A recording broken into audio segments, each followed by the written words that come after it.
Hello, everybody. Good afternoon. My name is Alex Tapia with Aviation Retirement Strategies, coming at you from our studio here at the George Bush Intercontinental Airport at our national headquarters at Aviation Retirement Strategies. Doing a follow-up from the message that I sent to all of you yesterday.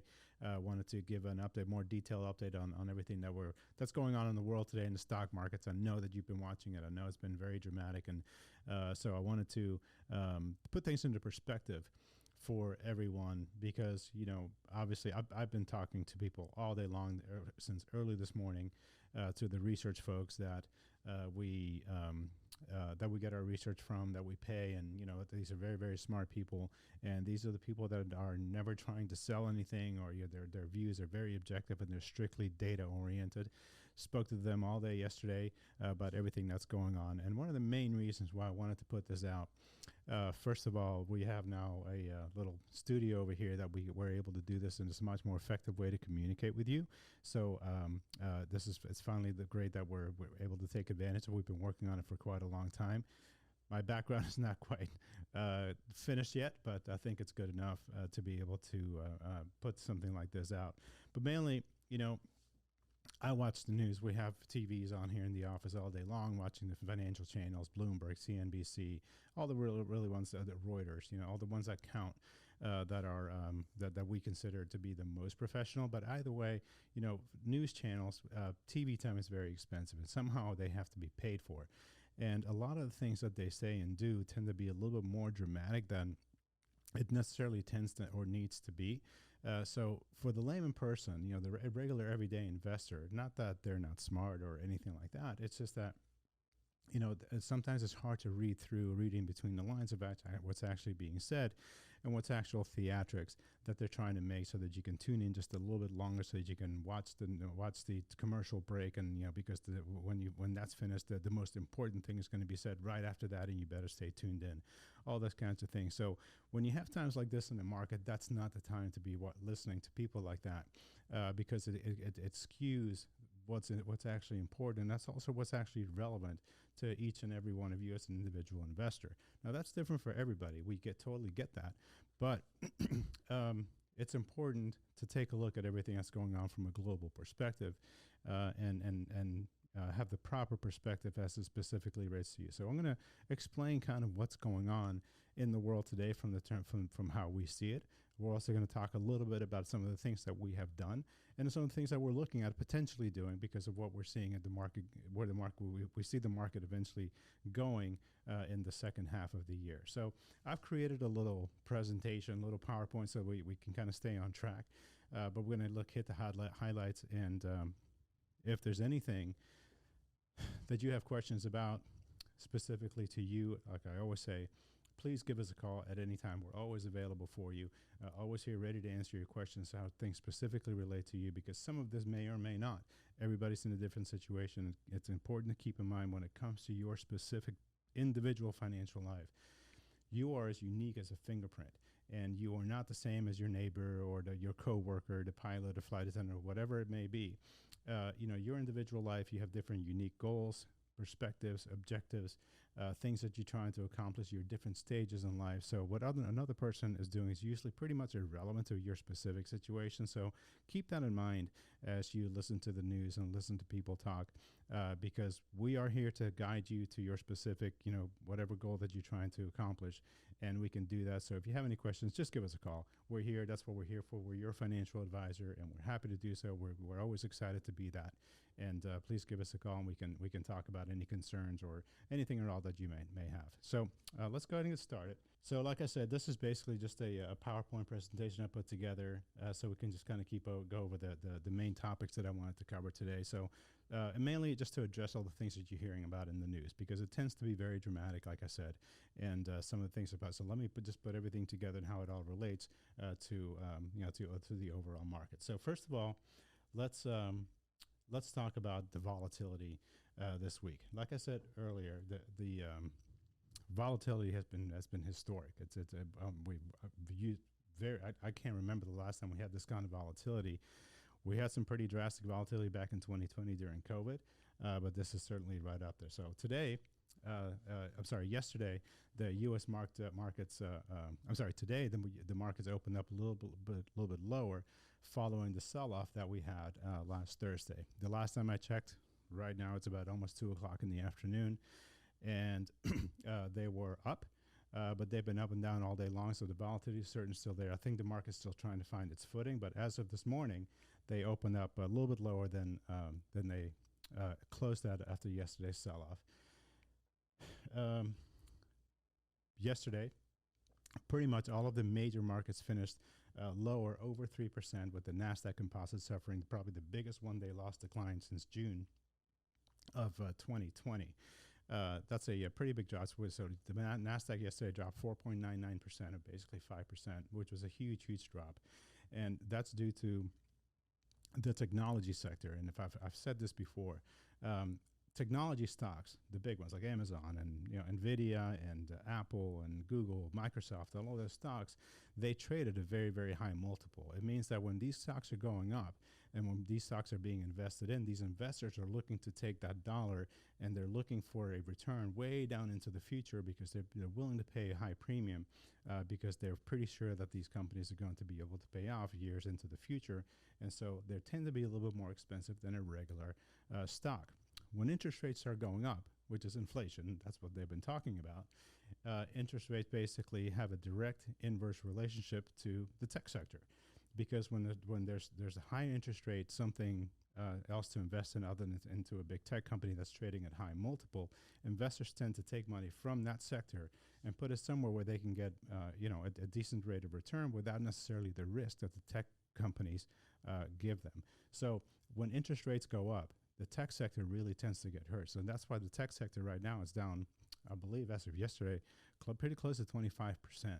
And the reason why is because interest rates are going up. So it's a very direct inverse relationship that the tech sector has with interest rates. So NASDAQ for sure, one of the biggest, definitely the biggest loss yesterday, and the biggest one since June of 2020. As far as oil is concerned, West Texas Intermediate crude continues to garner support from the European sanctions on the Russian exports. It is slightly today right around $110 a barrel. I haven't checked it today, but as of yesterday, it was hovering somewhere around 110, which is probably where it's at somewhere today as well. European markets, as of this morning, they were also trading a little bit lower. As you know, they open up way before we do because of the time change. So they're through midday. The European markets were lower. As CEOs of pretty much all the major European companies see a recession for Europe specifically amid their geopolitical tensions, and obviously that's the Russia-Ukraine war. As well, they see an increase in food and energy costs, and I believe Ukraine is one of the biggest food providers for the Europeans. So that's obviously their prices are going to be going up specifically because of the war. That's causing a lot of problems over there. Asian markets, they closed, or they obviously a totally different time zone as well, but they finished mostly lower, not all lower, but mostly lower, as the government reiterated basically commitment to mitigating the spread of COVID-19. As you know, they've shut down again, and also amid global economic impact concerns of their shutdown because of the COVID-19 issues that they're having over there. So that's really basically what's been causing the volatility this week. As the markets closed yesterday, this is basically the aftermath of all of that.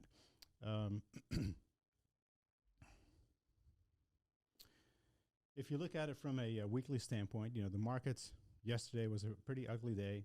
You tend to forget that the day before was actually an extremely good day. A lot of stuff was in the green yesterday.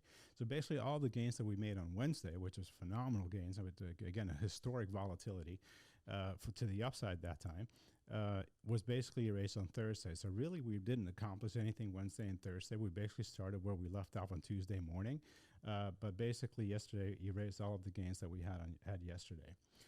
After gaining 3%, which was the best day in 2 years, the S&P 500 index lost basically all of it and then some. It fell about 3.6% yesterday, and that was its second worst day of the year. Tech, like I said about before, it was hit extremely hard again with the Nasdaq down about 5%, which was the worst day in nearly 2 years. And just basically, there was no really major driver to the weakness that we had, but the U.S. dollar did soar to a near 20-year high yesterday, up about 1.1% for the best day since March of 2020.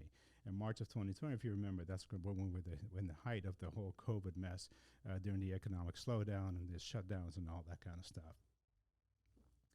Historically, a stronger dollar like that is a risk off a sign and that's basically what we saw yesterday in terms of the dollar. And yield, which is basically from the treasuries, made up what they lost the day before as well, with a 10-year yield firmly above 3%, adding to the worries of inflation and all those kinds of things. So basically, we lost all the gains that we had on Wednesday, on Thursday, and basically we started off where we started on Tuesday, going into today, which the market's been kind of going through in and out of green and the red throughout the day. So volatility like this is extreme. I mean, we rarely ever see that, but it can also be necessary in terms of volatility to be able to start carving out a bottom. When you start seeing the high volatility in those big days, usually that starts being signaling kind of a bottom. I'm not saying that this is necessarily a bottom, but it could be potentially be a start of one if you look on the historical trends in the markets. Some of the research highlights, these are some of the things that I've been talking about with all the research folks, basically in San Diego and in Charlotte for LPL Financial. This is something that we've been watching this morning. We've been up since early this morning, taking a look at the markets and see what the aftermath of yesterday was going to be. One of the big things that we were waiting for, and this is a huge number that we needed to get right, was the jobs report that came out today or this morning. And basically, if we would have had a negative number, less than expected, it would have been traumatic for the market, and I think it would have been a lot worse today. I think you would have seen a lot more red than you're seeing today in the stock market. But basically, when the numbers came out, we were expecting 428,000-ish jobs in April, and that basically matches the same pace as last month after all the revisions that they do, which is actually a good news. It means that all of this talk of recession, what very few people talk about, recession is basically an economic downturn. People are losing money. They don't have enough money to pay for groceries and things like that, so they spend less. So they invest less, and it's kind of like a self-actuating cycle. And that's basically what a recession is, until something comes along that gets us out, that busts that cycle open and sends it off in another direction. A recessionary period is basically all these bad things feeding on themselves. What's unusual about what's happening today is that we have all the signs that the recession potentially could be coming. But if somebody wants to have a job, if somebody doesn't have money to pay the bills, they can go get a job anywhere that they want to. That's true for us here at this company. It's true for pretty much every other company. Everybody's hurting for employees, and they're having a really difficult time finding them. So one of the reasons for inflation is because people are having to pay more for employees, so it adds to their costs, so they have to raise prices, and again, it's a self-fulfilling cycle. But basically, what's different about this time is that we actually have jobs available. So in a recessionary period, not having jobs available is one of the prerequisites of having a full-blown recession. Well, we're just not there right now, because you go anywhere, and I'm sure you've seen there's help wanted signs everywhere. And that's a really good sign, and which is one of the key reasons why we're thinking, and a lot of other people are thinking as well, that towards the last half of the year, we're going to start seeing a turnaround, especially in inflation, but also in the economic turn on the equity markets as well. And this is one of the key drivers for that sentiment. Unemployment, basically, that stays the same at 3.6%, keeping the labor markets nice and tight. Especially encouraging with the number of the temporary layoffs that are roughly the same as February of 2020. And February, if you remember, that's when we started the whole COVID. Late February to February 22nd or something like that was when everything started shutting down and the market really started taking a dive. But basically, right now, our numbers are basically the same as they were prior to all of that starting. So that's also a pretty good sign. The employment to population ratios are still below February of 2020 values as well. And overall, the report doesn't alter the Federal Reserve projected path of tightening. Tightening meaning that raising interest rates to keep inflation in check. So these numbers are basically they're gonna stay the course. And when something stays the course, whether it's good or not, it's predictability. Anything that's unpredictable, any kind of uncertainty in the market doesn't like it. So the fact that these numbers pretty much set into concrete the path that the Federal Reserve is going to go on, it's kind of a good thing because it allows us to predict things a little bit better and gives us a little bit more stability in terms of the way the economy goes. One of the things that you've been hearing a lot about is the yield curve. The plain truth of it is that very few people really understand what the yield curve is. And so I'm going to try to explain it in a very, very, very layman's terms to kind of give you an idea of why this is so important and why we look at it. And so this is basically the yield curve explanation. So the term yield curve refers to the relationship between the short and the long-term interest rates of fixed income securities issued by the U.S. Treasury. An inverted yield curve occurs when the short-term interest rates exceeds those of long-term rates. Short-term interest rates exceeds long-term interest rates. Under normal circumstances, the yield curve is not inverted since debt with longer maturities typically carry higher interest rates than the nearer-term ones. From an economic standpoint, an inverted yield curve is a noteworthy and uncommon event because it suggests that the near term is riskier than the long term. In other words, the near term is riskier for a recession than the long term. And basically, the yield curve illustrates the interest rates on bonds on increasing maturities. Now, an inverted yield curve occurs when short-term debt instruments carry higher yields than longer-term instruments of the same credit risk profile. And inverted yield curves are unusual since longer-term debt usually carry greater risk and higher interest rates. So when they occur, there are implications for consumers and investors alike. An inverted Treasury yield curve is one of the most reliable leading indicators of an impending recession. That's why you've been hearing a lot about the inverted yield curve, because it's an indication of that a potential recession may be coming. Now, that may be so, and that may be the case, and it's sometimes an inverted yield curve has been there, and we never got into recession. It's not a foolproof indication of what's coming in the future. But for a recession to be near term, there also have to be no jobs available. People should not be working as much as they are, at least have the opportunity to be able to go to work if they want to. And that's a key that's a key part of why most of us don't think that a recession is likely this year, and then the latter half of the year that we're going to be maybe starting to see a recovery, because we actually have the job numbers that support not going into recession, unlike what the yield curve is telling us. So there's kind of conflicting stories there, so we have to keep an eye on it. But it's not, this is not one of those things that we have to just, go hide somewhere and try to figure out what happens because something bad is coming.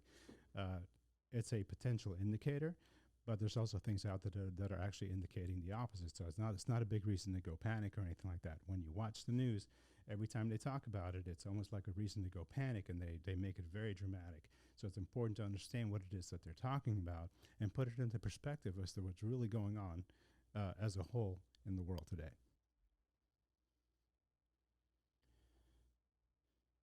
So again, as far as the jobs report is concerned, the job market is the key to the growth expectations for 2022. The U.S. business, like I said earlier, that we added 428,000 jobs in April, matching the same pace as last month after revisions. Especially encouraging is the number of people on temporary layoffs that are roughly the same as February 2020, before the onset of the global pandemic. Employment to population ratios are still slightly below February 2020 values, and the report doesn't alter the Federal Reserve projected path of tightening. So here's basically, based on those are the larger facts, the things that are at play in terms of what we're looking at and what's driving all of the news today. So this is what we're doing as far as a global portfolio strategy. Now, your portfolios that you have with us, they're scattered all over the globe. You have thousands and thousands of individual companies through right now mainly exchange traded funds, and basically, just a lot of these things we've already started implementing late last year, but we continue to recommend a slide to overweight equities versus bonds, specifically bonds, because interest rates have a direct inverse relationship with bond prices. So when interest rates go up, bond prices go down. This is one of the reasons why you've been seeing the bond market going down along with the equities, which is pretty unusual. Usually they have an inverse relationship with each other. And high interest rates are not necessarily a good thing for the bond market. So we have turned our portfolios late last year into what we call shorter duration bonds, and also fixed income holdings that are more friendly to towards interest rates.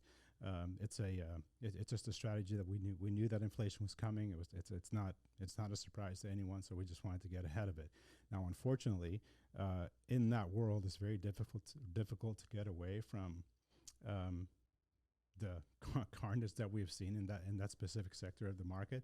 But at least we did better than we would have had we stayed the course with the regular course of the portfolio that we had earlier last year. Our value and growth style views remain neutral, but slower in economic growth. A flat yield curve and earnings set up well for a potential growth stock turnaround in the second half of the year. So it means that we are expecting growth stocks to be turning around in the latter part of the year. We have twisted our portfolios to favor more larger cap stocks in our portfolios in the U.S. specifically. Again, we started doing that last year. There's a holding that it's called STMP that we specifically went into. We kind of overweighted that sector of the portfolio specifically because of this reason. And as the economic cycle matures, we would expect large caps to lead through attractive valuations, and the U.S. focus may provide support for small cap stocks in the near term. We are definitely twisted or favored our portfolios toward more equities in the U.S. We believe that international equities are very attractive, but right now there's a lot of volatility out there because of the Russia-Ukraine war. So we're trying to stay away from the European stocks because they're in a lot more trouble than we are. So our portfolios are now twisted, maybe towards favor of the U.S. side of the stocks, specifically large cap stocks.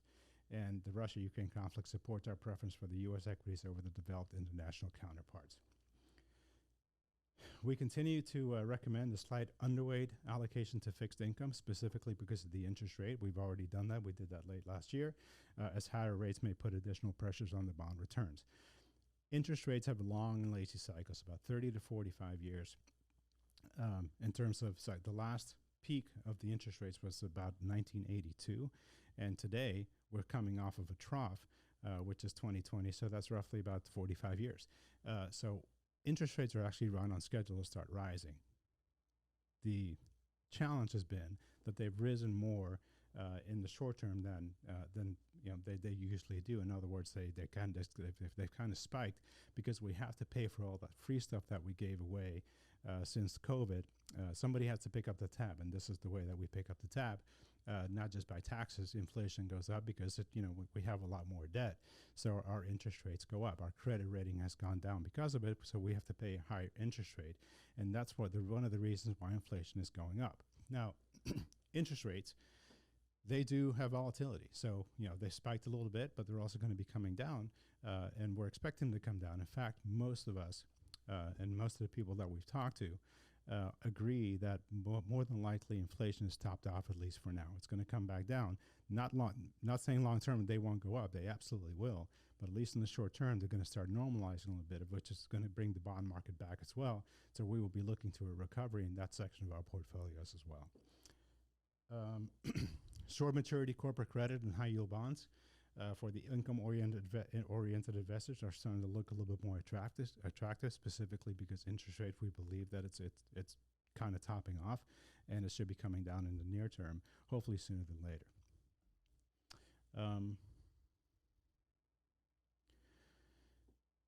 Some of our long-term strategies that I think it's important for people to keep in mind. Your portfolio that you have with us, we don't stock pick. We're not day traders. We're not anything like that.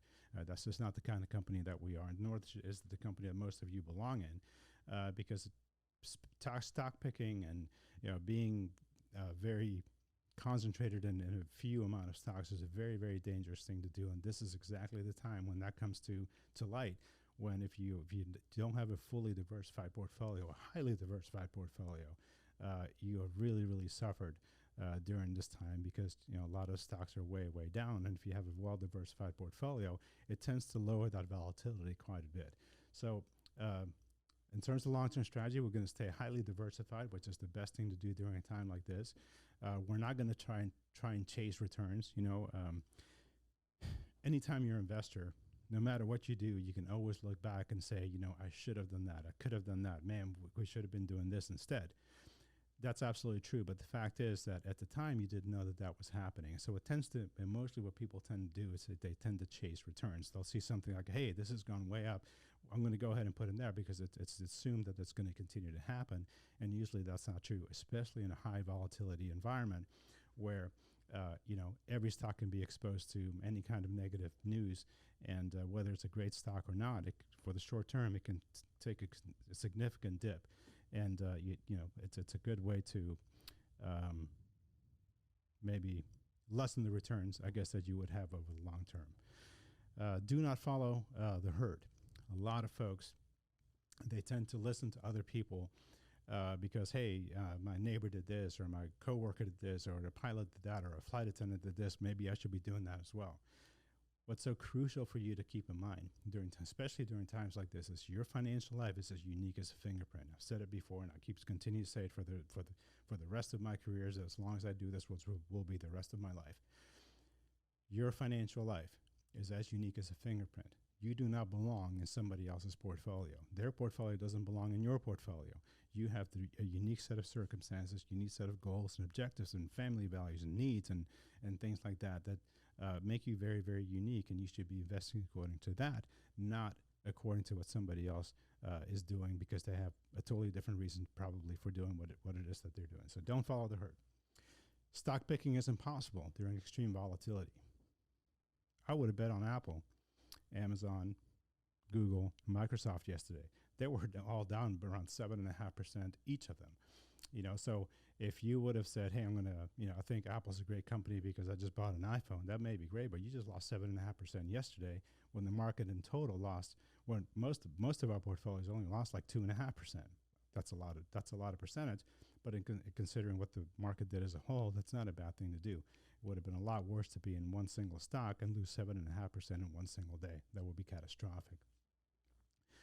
Before you make any major decisions, push your chair back and go get a cup of coffee. Just relax and say, hey, in other words, don't make impulse decisions when it comes to your money during times like this, just because it may be causing extra stress that you necessarily didn't have when the markets were, doing their normal thing. So anytime you make a decision, before you pick up the phone, before you hit that button, just take a deep breath, go get a cup of coffee, think about it, maybe sleep on it, and then come back and reassess what you're about to do. If there's any questions whatsoever, please give us a call anytime. We'd be happy to talk about it. And, if you're thinking about doing something, or you feel like you need to do something, give us a call. We can talk about it, and we can give you all the tools that you need to make an educated decision for yourself. And that way, we can together, figure out if that makes sense to do or not.